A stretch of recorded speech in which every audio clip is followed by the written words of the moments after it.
Dave Canales is getting settled in as the head coach of the Carolina Panthers. And for me personally, I wanted to do a check-in, a look back at Dave Canales. A lot has been put on Bryce Young this year, and that was the focal point of the Carolina Panthers. When we looked at Dave Canales being hired, we said, well, Dave Canales is being brought in to elevate Bryce Young in his second year. But what we have seen is Dave Canales orchestrate and lead an NFL football team and locker room and doing things that a head coach is supposed to do along the way, taking some flack, a lot of heat from the media, and still standing firm with where he is. And me personally, that's something I did not talk about enough coming into this year. If I was balancing out, between Bryce Young and Dave Canales, everything was leaning towards, hey, this year is all about Bryce Young. But seeing this year being about Dave Canales as a head coach and really just figuring things out, I love what we've seen. But let's take a look back. And I don't know how many people listened to the content that I put out months ago when Dave Canales was hired, but it's a pretty incredible journey. If you go back and look, he started in high school. Started in high school as a JV coach at Carson High School. Like, that is, to me, as someone who played football, played in high school, played in college, to think about a JV football coach, it was freshman and sophomore, so that's JV, making his way to be an NFL head coach, it is remarkable. So this was all the way back in 04 and 05.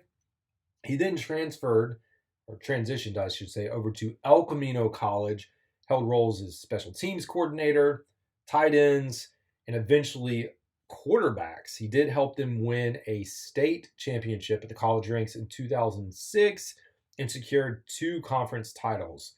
In 09, this is really the spark that opened up his career. He transitions to the University of Southern California, USC, where he works as an assistant strength coach with Pete Carroll.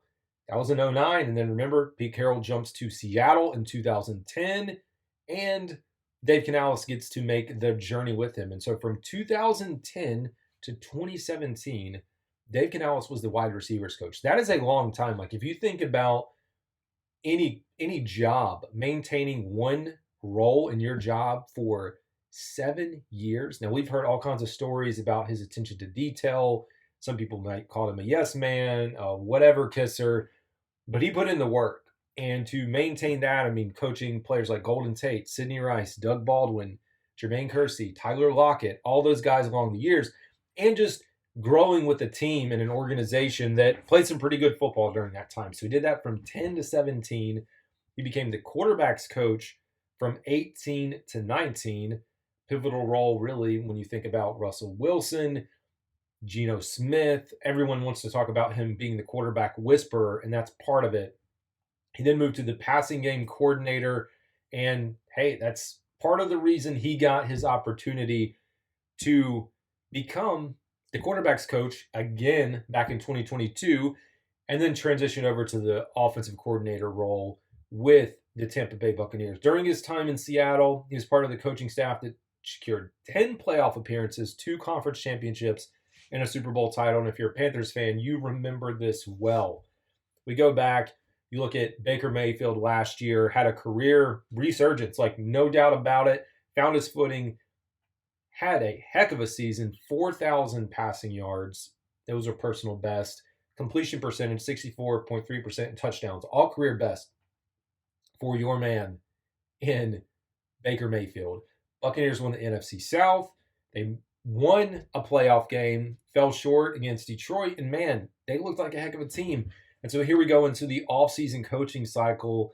A lot of names popping up for interviews. And I remember when Dave Canales' name popped up for the Panthers, I was like, oh, are we just going to talk to him about, hey, we hired this big name, Belichick or Harbaugh or whoever, and then he comes in and maybe we get him as an offensive coordinator? You don't really see coordinators switch over like that. But I was like, maybe that's the case. Nope. This guy becomes the head coach of the Carolina Panthers. And from day one, maybe to his own detriment, I don't think it is, but he has been open and honest about everything, to the point where even earlier this year, there was a moment in a press conference where he was asked, have you seen an NFL season like this, just with the injuries, the up and downs with Bryce Young and Andy? And he just comes out and says no. Like, he finally just opened up with himself. But for me, I love what he is establishing here. When you look at what's happening on the offensive side of the ball, I know the defense isn't working as well, but I think next year he may have a chance to bring in his own coordinator. And Robert Saleh, a name that's going to come to mind, but I like who he's established himself as a head coach. He's got a chance to finish the year strong. I'm not talking playoffs, I'm talking winning a few more games and having one of the better debuts out of Panthers rookie head coaches, not rookie head coaches, but new head coaches over the last several years. Matt Rule, Frank Wright, even going back to the end of the Ron Rivera years. So I'm excited for it. And as a Panthers fan, I hope you are. He really feels like he is building an established culture here. And I can't wait to see what he can do.